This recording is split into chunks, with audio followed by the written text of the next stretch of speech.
Love is awful. It's awful, it's painful, it's frightening. Makes you doubt yourself, judge yourself, distance yourself from the other people in your life. It makes you selfish. It makes you creepy.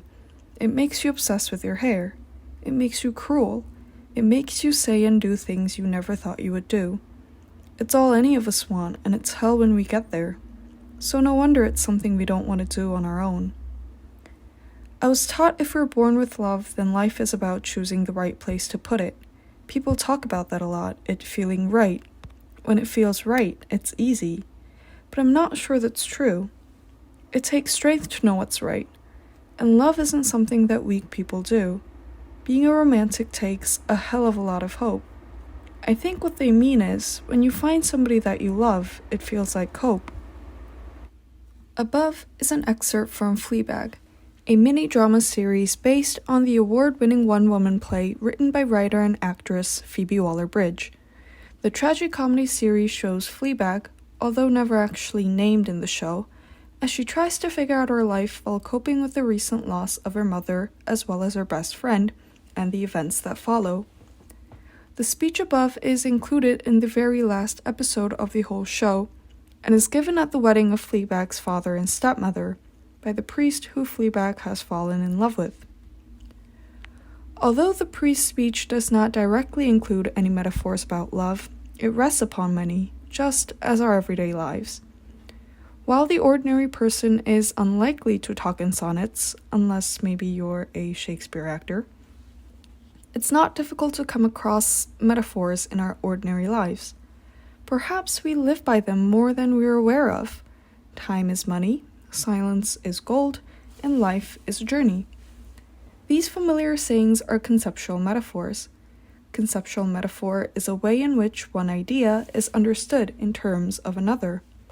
Based in cognitive science and linguistics, conceptual metaphor theory was proposed by George Lakoff and Mark Johnson in their influential book Metaphors We Live By.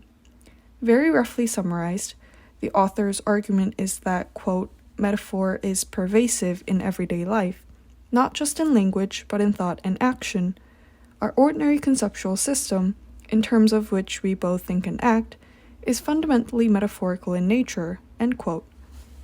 Their claim is that concepts are perceived metaphorically, according to similar elements that allow subcategorization, thus creating a coherent system of cognition to which a coherent system of metaphorical concepts correspond. What they mean is that we are inherently metaphorical beings when it comes to cognition, that we perceive, think, and speak within an existing metaphorical framework which is embedded in each of our cultural backgrounds. Lakoff and Johnson give some interesting examples of those related to love. In Chapter 10 of Metaphors We Live By, they give 5 conceptual metaphors on love. Love is a physical force, love is a patient, love is madness, love is magic, and love is war. Yet one can easily think of more. Love is a unity, love is a journey, love is food, love is fire, love is a game. The universality as well as complexity of love allows such multiple conceptual metaphors of love. Now coming back to the pre-speech in Fleabag, we can recognize which ones are in operation. Roughly dividing the speech into 2 parts, the first half includes the metaphors love is madness and love is unity, using the former to bring out unexpected and less obvious aspects of the latter, leading audiences to gain a new perspective. In its latter half, the speech can be seen as refuting the metaphor love is natural force, thus emphasizing one's agency in love, and finally arriving at a conclusion by forming its own metaphor. Love is hope. In the first half of the speech, the negative aspects of love are emphasized.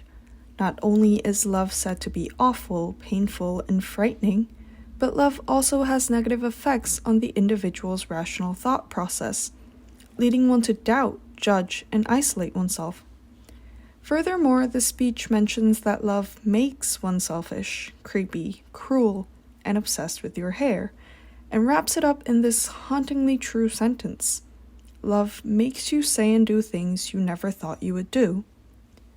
Thus, we can see that the metaphor love is madness is in operation here. The speech implies those in love become someone other than themselves, someone who does things that one wouldn't or couldn't do if they were their usual, rational, right-minded self, someone incapable of making the best choices that one would in their sane state of mind. Here the characteristics of madness and insanity can be clearly seen, along with the metaphor of love is madness, which is emphasized throughout the first half of the speech by the repetitive use of the verb make.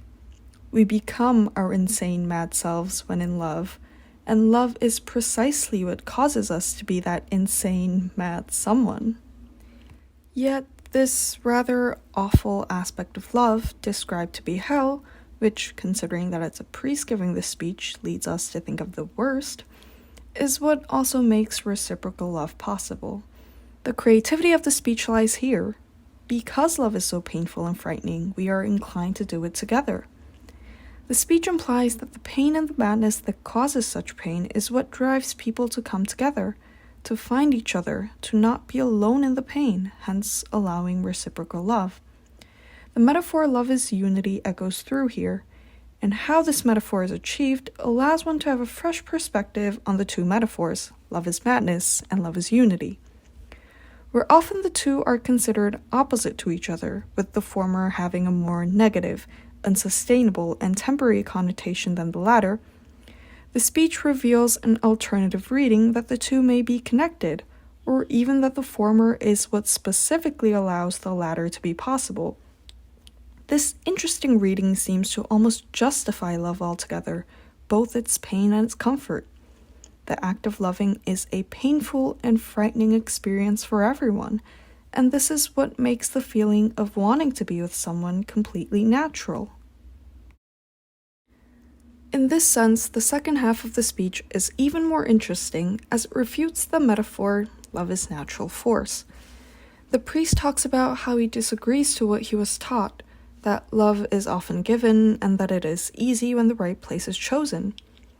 This latter half seems to be opposing the metaphor, love is natural force, a metaphor that focuses on love as literally something natural that a person cannot control with their will or power.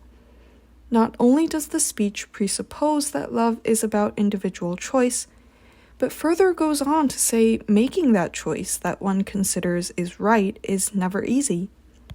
By openly doubting the phrase, when it feels right, it's easy, the speech seems to imply that even when something feels right, it is difficult to act on that feeling. It takes strong determination to carry it out, and the individual must be the one to have that strength to determine and choose. Here we see how the speech refutes love is natural force by emphasizing the individual's agency and will over an almost destiny-like easiness when it comes to love. Love is not a natural force that makes people powerless in its wake and sweeps them away, but rather something that requires people to gain power and act on it to achieve. Passing through the three metaphors, describing love as madness, using it to reinterpret love as unity, but refuting the conventional love is natural force, the speech ends by forming its own metaphor in love. Love is hope. This metaphor that the speech comes to create is most clearly expressed by, when you find somebody that you love, it feels like hope, and becomes possible by the interaction with the three metaphors of madness, unity, and natural force that the speech has come to build. The metaphor is constructed in the sense that love gives us hope of meeting someone that will make us realize that we are not alone in the pain and awfulness of love, despite the difficulty of achieving that unity for which the desire is natural but the realization is not. Hence, the speech and its relation to the four metaphors can be seen as the embodiment of the priest and Fleabag's love that cannot be achieved but gives Fleabag hope for life, nonetheless. The very last scene of this series ends with Fleabag and the priest saying their last goodbyes at the bus stop. To Fleabag's first and last direct confession of love, the priest replies, "It'll pass." Perhaps it can be said that the priest's answer to Fleabag is brilliantly bittersweet, because it shows that all the metaphors of love in his speech above, as well as Fleabag and the priest's story, eventually passes and leaves us with the last one. Love is hope. This metaphor that the speech creates perfectly represents the story of Fleabag that ends with Fleabag gaining hope of fighting through life. And maybe it is the conclusive one because it is perhaps the most important one, because hope is what keeps us all going for both life and love. Thank you for listening.